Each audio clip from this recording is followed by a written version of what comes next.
Hey friends, so excited to see you here with me in the downstairs kitchen. We're doing something we haven't done in a while. I haven't made cheeses with you for, gosh, it's been a couple years now. And I do have a video on making goat's milk feta, and it was from the New England Cheesemaking Company, but I believe that I'm going to be making, they have two recipes online. I believe I'm going to be trying the other one today. I always like trying new ones. Here a few years ago, I did a new recipe every single week. And I have lots of cheese making books. And I even have, the Ricky Carroll, and that feta recipe. And I have had good luck and I've had bad luck. And I really don't remember which one that I liked the most. So I'm just going to start making some more cheeses again. As you can see, I've got an abundance of goat milk, and this particular recipe called for 4.5 gallons, and that is exactly what I had here in the downstairs refrigerator of excess that didn't get sold this week. So I need to go ahead and do something with it, and I'm thinking to myself, oh, I love summer salads. I mean, you can use feta year round for sure, but I love summer salads, and I've always wanted to try the one that has the watermelon with feta, and I believe it's mint. I grew mint last year, and I never did get that salad made. I'm really disappointed in myself. And you can actually make this and brine it and keep it for a year. So that's the best thing about cheese. It's the best way to preserve your milk for long term, and it's also a great way to use lots of milk. Now, if you are not like me and you don't have your own goat or your own cows, or you don't have a farm where you can get access to that, yes, you still can use store-bought milks for some cheese making. You just have to be really careful, and you don't want to get anything ultra pasteurized, and you may have to add things like calcium or lipase to get a better product. So now all I'm going to do is go through and empty all these jars into the pot so we can get started. And now that I have one in there, I'm going to go ahead and turn it up to about a medium to medium high heat. And for those of you who've wondered, yes, you can actually get a cream line from goats. It also depends on their breed. Some will give you more fat than others. I have La Manchas, and I have found that they tend to give me a fairly decent cream line if I let the milk sit for several days. So that is my trick to you with goat's milk. Cow's milk, the cream will separate right away, usually within about 24. Oh, and I don't think I mentioned it. All of my jars, I went through, all of my equipment, you can see I've got it sitting over here. I have gone through and I've washed it really, really well. And I've made sure that everything was good and clean, because we want to have clean work surfaces, clean utensils, all that jazz. So there are some sanitizing sprays that you can use. I never have.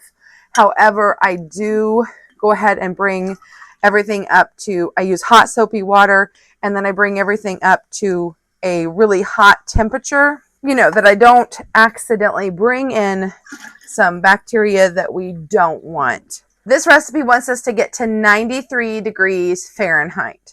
So I've got my clean plate and spoon, and I like this plate because it has just a little bit of a lip on it, so that when I put my, spoon on it, it'll kind of catch that extra milk and it doesn't make a mess all over my counter, and I just kind of keep everything, I know it's clean and sanitary, and so that's just how I like to do it. Do what works best for you. Next, I'm going to give my jars a really good rinse and see if I can't squeeze them in the dishwasher to get them nice and clean. I have myself a thermometer, and I really like this. It's just one I found off Amazon. I someday will probably get something a little different, but this has always worked really good for me. We just need 93 degrees at this point. So what I'll do is I'm gonna go down to 93 and we'll set. And then I've got it in the past where I could balance it with my spoon. So it's only 62 degrees. So I'll come in every once in a while and stir it, but if I miss it and it gets up to 93 degrees, this thing's going to beep at me and tell me, hey, you're there. And so I like it. So, okay, that's all we got to do. Once this is 93, I'll be back. We have reached our 93 degrees, which is, you know, kind of like room temperature, really. Anywhere from 80 to 95 would probably be okay. But once you are getting close to 100, by 103, you could kill your culture. Because now what we're wanting to do is culture the milk. And I am using the MM100. I buy this from New England Cheesemaking Company. And I used to buy the little individual packets that would do like, I think it was up to 2 gallons of milk. And I think you could do up to 4 gallons maybe of farm fresh milk because it's not been pasteurized. However, I started buying it in the bigger bags once I realized that my cheese making game was serious. So let's see. This one says a half a teaspoon will set approximately 6 to 12 gallons when using raw milk. Reduce the culture by 25 to 50%. So we're going to be using 1/4 of a teaspoon. And all I'm going to do is I'm going to sprinkle it on top, and I'm going to shut our heat off. I'm going to roll this up. I've got it in my little baggie. And I keep these in the freezer, and there are expiration dates on it, but honestly, I have found that that doesn't always matter as long as they are stored correctly. So this is a little bit older because, like I said, it's been a couple years since I've really sat down and made these kind of cheeses. So this is going to set for just a couple of minutes here. Okay, I can see on the top here that it has kind of absorbed in. So what I'm going to do is just with an up and down motion, I'm just going to kind of tap the bottom of the pan, and I'm going to get not all the way to the top of the surface, and I'm going to go around the pot, and I'm going to do this for at least 30 seconds. And what I'm wanting to do is just make sure that it's mixed in. Okay, this is just the culture, so it doesn't matter, I guess, if it gets swirly, you might say. So what I'm going to do is I will go ahead and reach the surface just because it was on the surface, and I'm going to mix it really well. What happens sometimes in the next step when you add the rennet, if you swirl it too vigorously or too much, then it'll mess with the curd structure, and you'll have these swirls, and it's just, you don't really want to do that. But I don't think that's going to make a difference. Heated the milk, and now we're acidifying it by adding the culture. If this would have been pasteurized milk, they suggest that you add 3 milliliters of calcium chloride. We are not going to add calcium chloride to this because, one, raw milk naturally kind of has more of that. Pasteurized, it was one of the things that gets removed. And 2, goat's milk is even more so with lipase, and so we don't necessarily need that. Now, I may opt to use the calcium chloride later when we go to brine it, because I've had issues during the brining phase.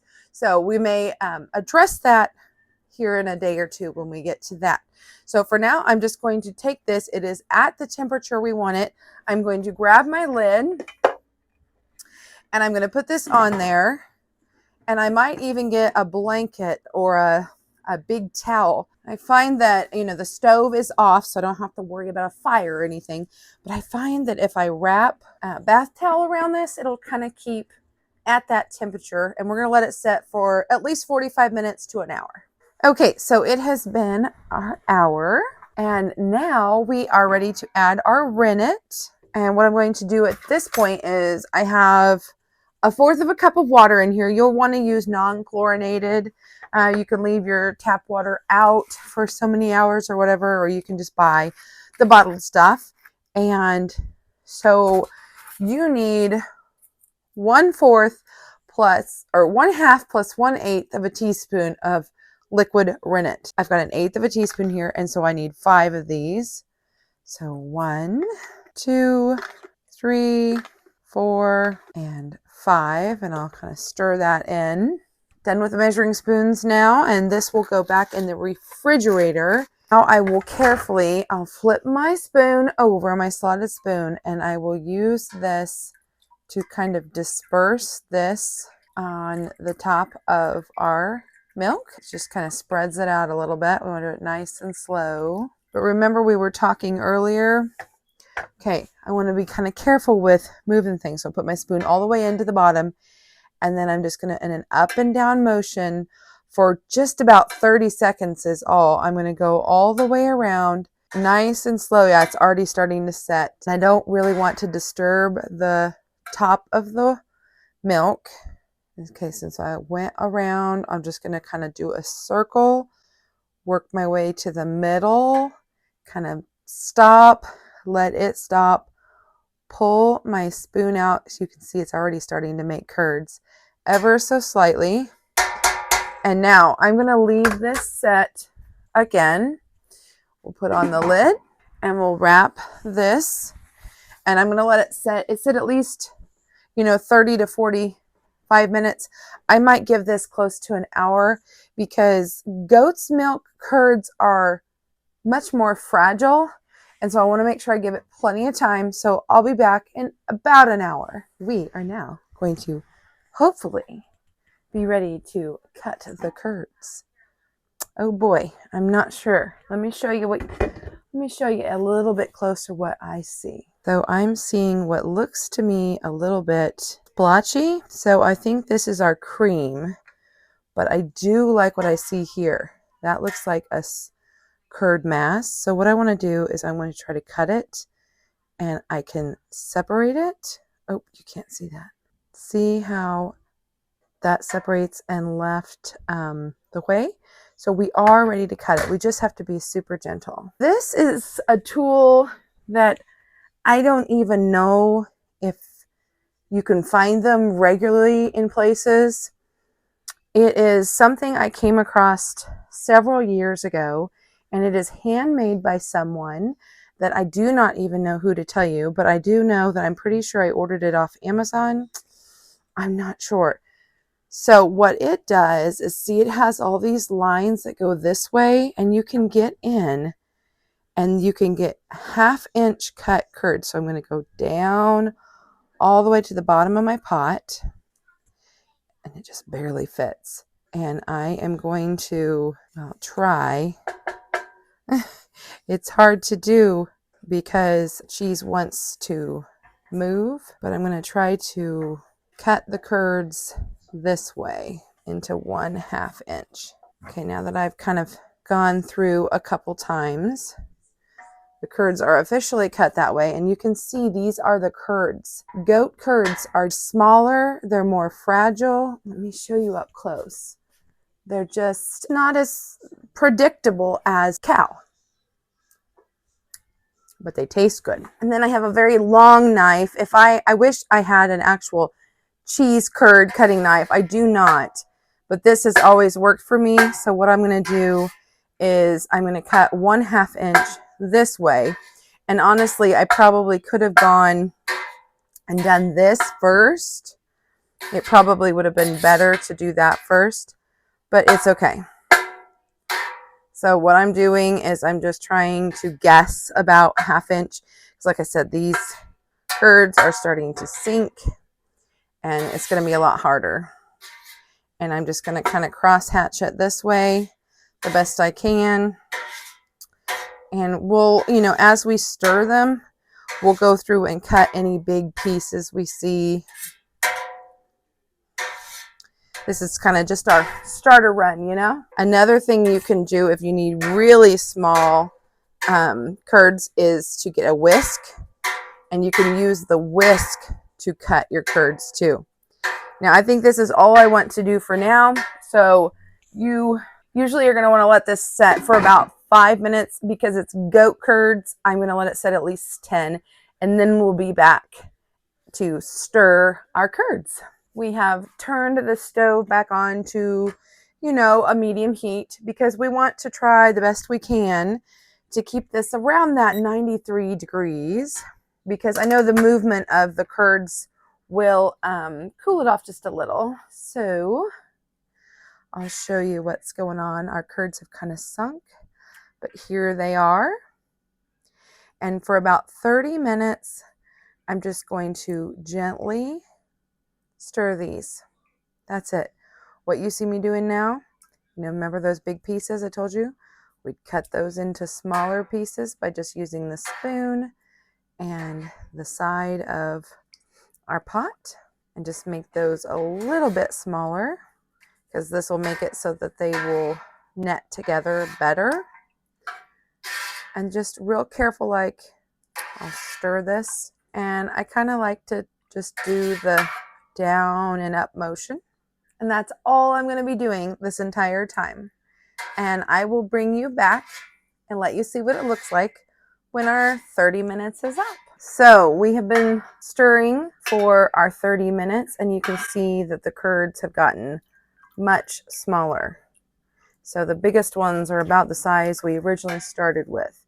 This is good. I feel like they're much more stable now, but I don't want to stir anymore because I want, there's a point where you can do this too much and it'll affect your cheese. So I'm going to shut the heat off. Then I'm going to set a timer.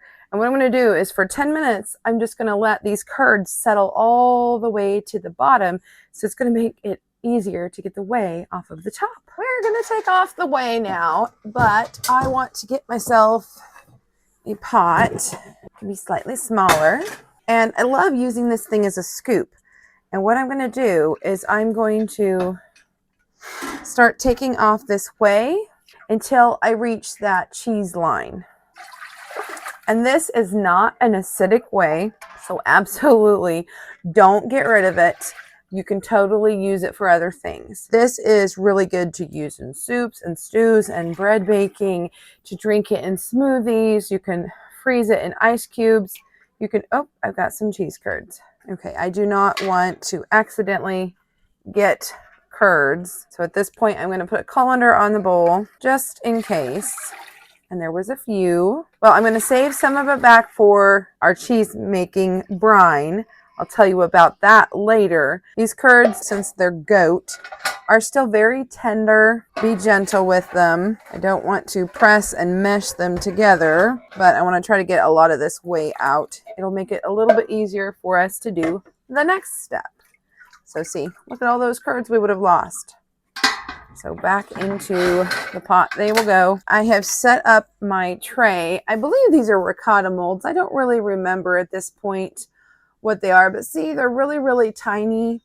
And so I don't have to put a cheesecloth in here. And I have 4 of them because I can't remember if these fit 1, 1.5, 2 pounds of cheese. So just in case, I typically get a pound of cheese per gallon of milk. So we have 4, and then I have a little one for half. We'll see how this turns out. Oh, and then I've got it set, a tray underneath it, and then I've got it on a cooling rack to bring it up so that the whey can drip off of this. I think I'm going to use this spider. Isn't that what this it's called? A spider. Break up those curds just a little bit with this. And then this way I can kind of drain them out and start putting them in our mold. And these are going to condense quite a bit. And I will just continue doing this until I have all of the curds out of the pot. Okay, so the calcium chloride is not going to get in time, unfortunately. I thought it was for the second brine, it's for the first one. So I looked up, and New England Cheesemaking Company suggests that you can also take a 50-50 brine of your whey that is not acidic. So it still has a lot of calcium in it. So I've got 4 cups of water in here. Do it over here just in case. We'll go ahead and fill that up. And I'm going to save back this much. I'm going to set it aside because we're going to use that to brine. I'm going to need to add salt to this, but this all happens tomorrow. What I'm going to do now is over the next couple of hours, I've got this draining. Every once in a while, I just come over here and I've been doing this, but it's starting to slow down now. If you want, you could do this actually like in your sink, but my sink is full of dirty dishes. I haven't got caught up with all the cheese pots and things yet, and I want to wash those. So that's why I put mine on a tray, and I'll set my whey water aside, and I'll set my cheese, and then maybe every 30 minutes, I am guessing it has been close to our 30-minute mark here. Let's try flipping our cheese. I hope that you can see that from here. I believe this one's first. Just the weight of the cheese on itself is enough to start netting it together. Here, let me bring it closer. See how it's all starting to come together? So I'm just gonna flip it over and just plop it into the basket. It doesn't have to be perfect, it's fine. It will settle back in and make a little home here. Now, if I wanted to put extra weight on, all I would have to do is stack one on top of the other, and then I would get a really more closely knit cheese. It all depends on what's your personal favorite, what's your choice in that. It really doesn't matter, you know. Sometimes Fetas have a lot of holes, sometimes they don't. So I'm just going to squeeze that down in there and let it fall. And then I'll do it in another 30 minutes. The farmer is home. The dogs are excited, but we need to remember to flip our cheese. So what I'm going to do is I have this set up over here so I can go ahead and just throw that whey right in there. And you can see it's further down. I mean, we were mounded. So here it is. At this point, I mean, I could even overnight press it tighter if I wanted, but I kind of like when the Feta has a few, that could have been bad, about dropped that. When the Feta has a few holes in it, I think it crumbles a little bit better. And for the recipes that I like to use it in, I don't want it completely compact. It's not like we're going to be frying cheese slices or anything like that. Good morning. Okay. Let's see what we got going on here.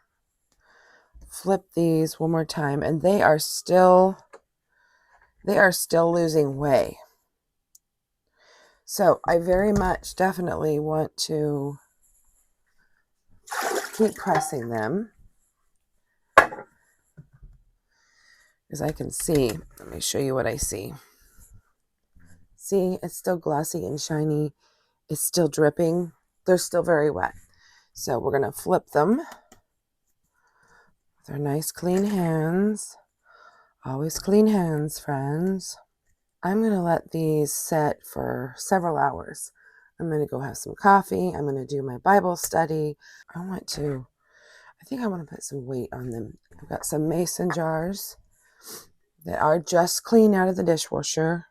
2.5 cups in each one of these. I feel that is really drooping in the middle. So we're going to go in here and we're going to stabilize this with something. Yeah. Put that in the middle to kind of stabilize that a little bit more. That'll work much better. There we go. Now it won't go unevenly. And then here we have our calcium water, basically. Now I have all different sizes of this pink Himalayan sea salt. And I think I'm going to go with the super fine. Cheese salts usually are pretty fine. Get out our scale. Zero that out, and I need about a half a pound here because the recipe, I'm sure, called for 2.5 pounds. So I need 8 ounces. And then these are each 1 pound. So I know that I will use the entire package. That is a lot of salt. And then you're supposed to have a half a gallon of water, which we're using the 50-50 ratio. And then you're supposed to stir it and top it off to the 1 gallon mark, which I wish I would have saved more of the whey. I wish I would have just saved myself a half gallon. I misread. So what we're going to do is we're just going to stir this all together and kind of let this dissolve, and then it'll settle. And after we put the cheese in, what I will do is just top it off with the water. Oh, it has been maybe an hour, and we got a lot more liquid out. Oh my, we've made a mess. That's okay. But look at all that liquid that has come out. And look at that you see that on the surface?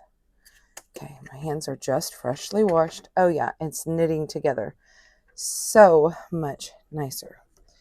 So I think what I did is I didn't get it in the on the tray very well, so I've got it away mess. Oh yeah, that is so much better. We definitely needed to do this. And it's starting to smell a little less sweet and a little more acidic, and this is good. This is what we want. Okay, and now I'm actually going to go do chores now. I got my coffee in my system, and you can see that what's happening here with the salt. We're just going to let this brine sit aside, and I'll clean this up, and we'll be back probably a few hours this time. Okay, we're ready to do our first brine because I'm hoping to get these in like half-pound blocks. We need to only brine them for about 4 hours. There, hopefully you can see me and what I'm doing. I'm putting this on my scale just so I know I have a nice clean surface.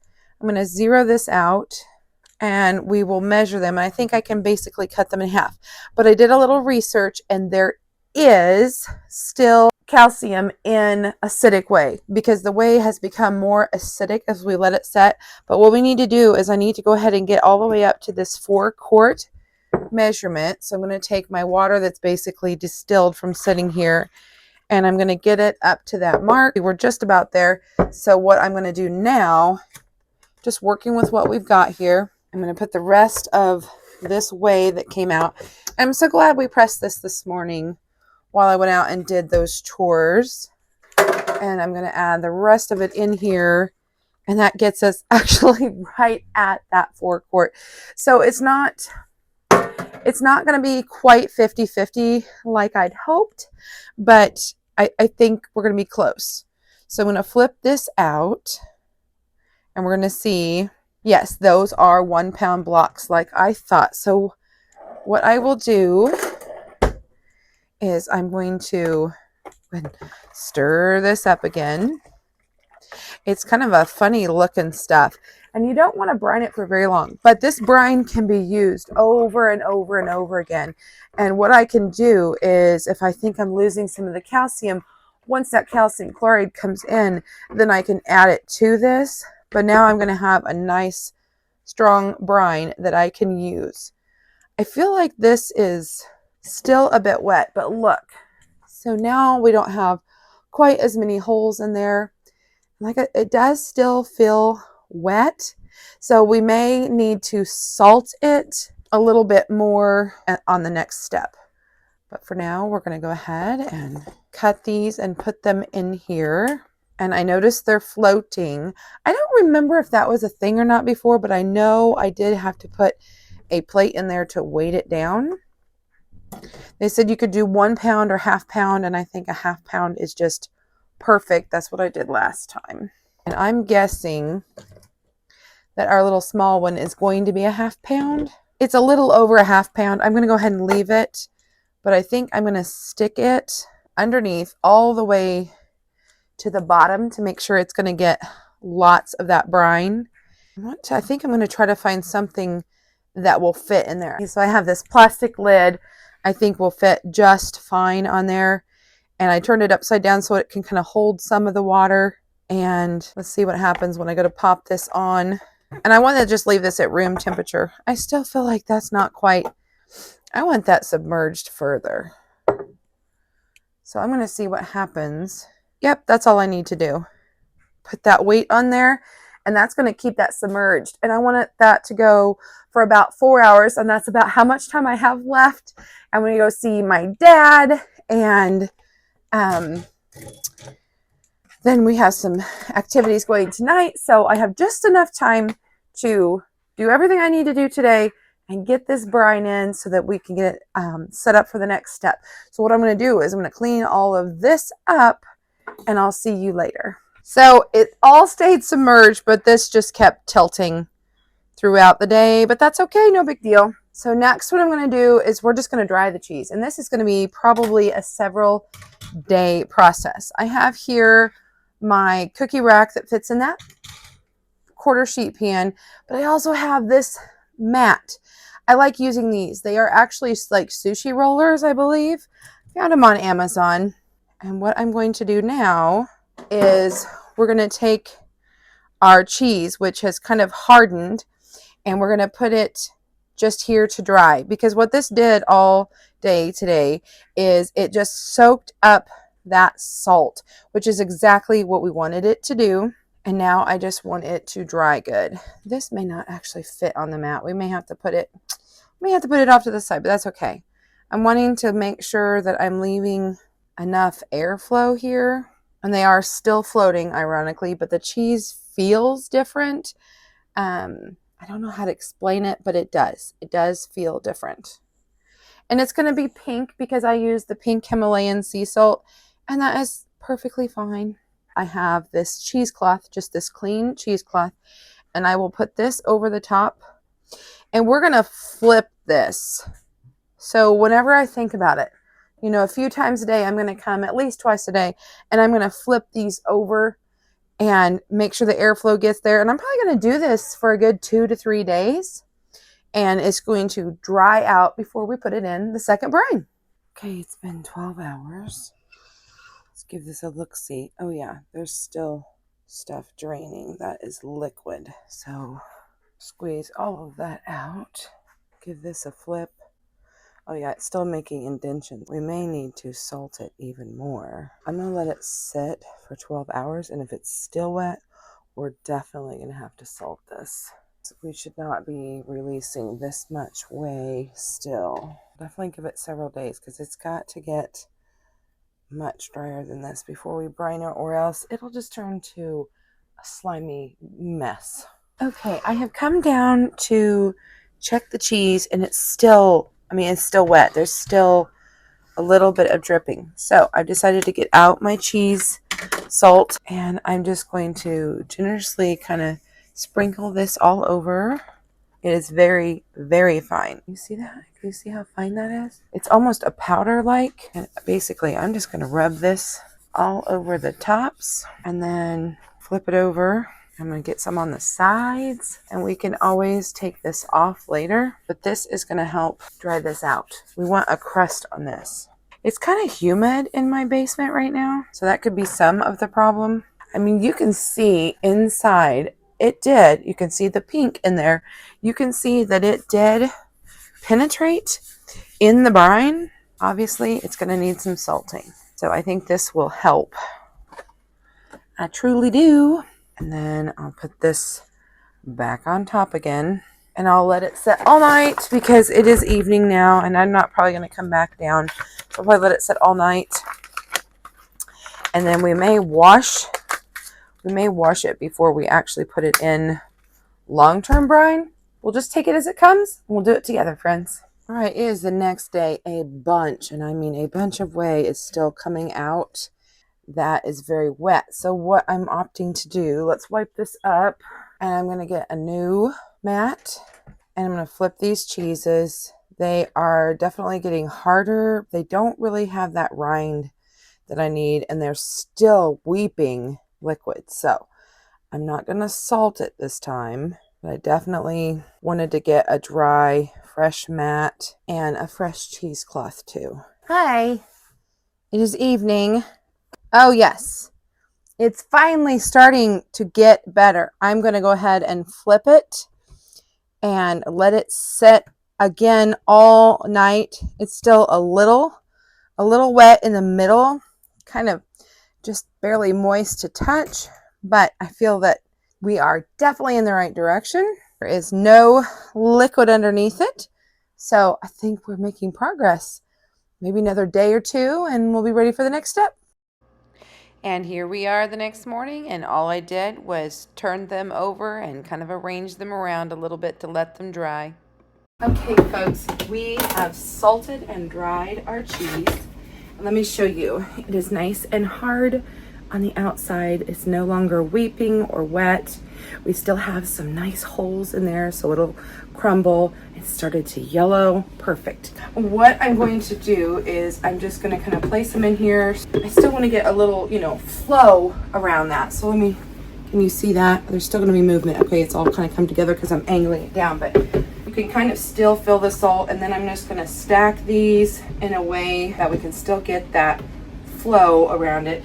Yes, they're going to have that pink in them from the saturated brine that we had. And I want to explain a little bit about brines. The other was kind of a salt wash. It's a saturated brine. This is I have a 6 and an 8, I think, combined in here. I must have. And we want about a 6 to 8. Can you hear that? Sizzle brine, which I used cheese salt on that. And so what I'm going to do here is we are just going to pour this entire thing over the top here, because I want to make sure that that gets completely soaked. I will put this jar, save this, I can put this back in the cheese cave, is just where I keep this. They are floating, so I do think I want to put something in there. Let's see if this one works. Oh, I think that one's going to be perfect. Yep. And that'll just kind of make sure that everything stays submerged. And then this brine, you will keep this in here, at least maybe give it 30 days, but it's kind of to taste. So maybe after 10 days, a week to 10 days, give some of it a try. Maybe this big piece, we could cut it in half and try some of it. And you can also use this for a storage brine, keep it in the fridge. So at this point, I'm just gonna let it age like this for a bit, and then I could package it individually and put it in little containers if I wanted to save room in the fridge, or if you have room, just leave it in this. Or many times people will use a half gallon or a gallon size jar, and till you want to use it, you can keep it in here. And that's it. We made feta, guys. We did it.